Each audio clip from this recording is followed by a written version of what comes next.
का हुई भैया से बात करें? नहीं, मोर भैया राजी नहीं है। का कहिस भैया? कुछ नहीं कहिस। पूनम कहाँ चला तुम्हारी यहाँ? भैया मैं किशन ले बहुत माया करता हूँ, एकर से शादी करना चाहता हूँ। मैं एकर बिना नहीं रह सकूँ भैया। एक भैया बजैया पन पेट ला पाल पोस नहीं सके, वो तोर पेट ला का पाल पोसी। मैं किशन से नाप ले वादा करता भैया कि एक दिन मैं ऐसे बड़े कलाकार बन के दिखाऊं कि आप खुद अपन बहनी का हाथ मोर हाथ में दो। ये मोर वादा है आपसे।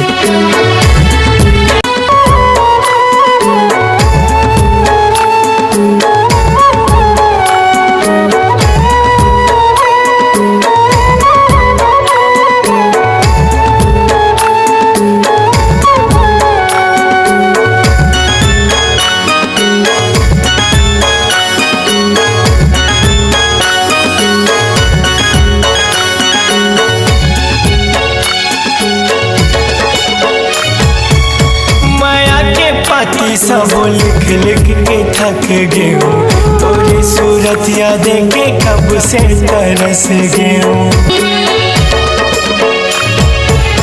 माया के पाती सब लिख लिख के थक गए हो, तोरी सूरत याद के कब से तरस गए हो।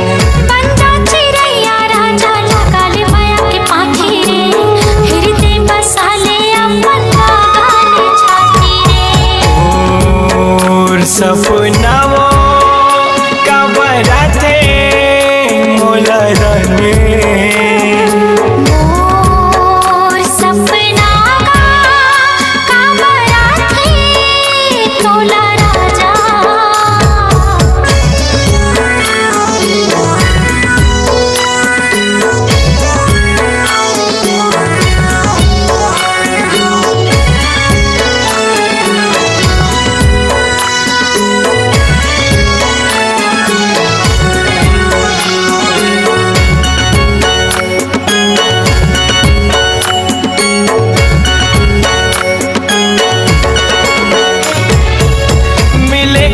से रानी आशा लगाए हो, तोर बिना जिंदगी कैसे घुट घुट बिताए हो।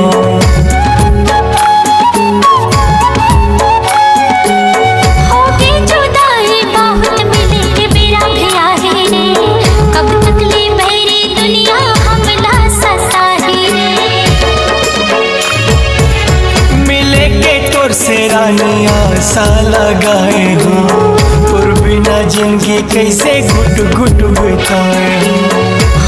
जुदाई बहुत मिले बेरा भी आहे रे, कब तक ले बैरी दुनिया हमला सताही रे।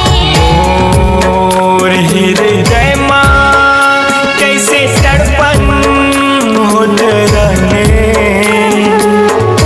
और हृदय माँ कैसे तड़पन होते चेहरा तो तरसत है जुरा मोर, कैसे कटी रे मोर जिनगाने। देख लेना फोटो मोर जुड़ा है जुरा तोर, हृदय बसे हो तोरे रानी। और सुरताओं का बराते मोला रानी, मोर सुरता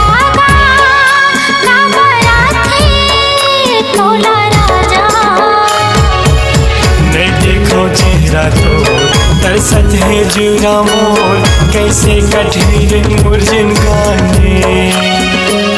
देख लेना फोटो जुड़ा है जुरा तोर, हृदय बसे हो तोरे रानी। नहीं देखो चेहरा तो तरसत है जुरा मोर, कैसे कटी रे मोर जिनगाने। देख लेना फोटो जुड़ा है जुरा तोर, हृदय बसे हो तोरे रानी। कैसे कटी रे मोर जिनगाने, हृदय बसे हो तोरे रानी। कैसे कटी रे मोर जिनगाने।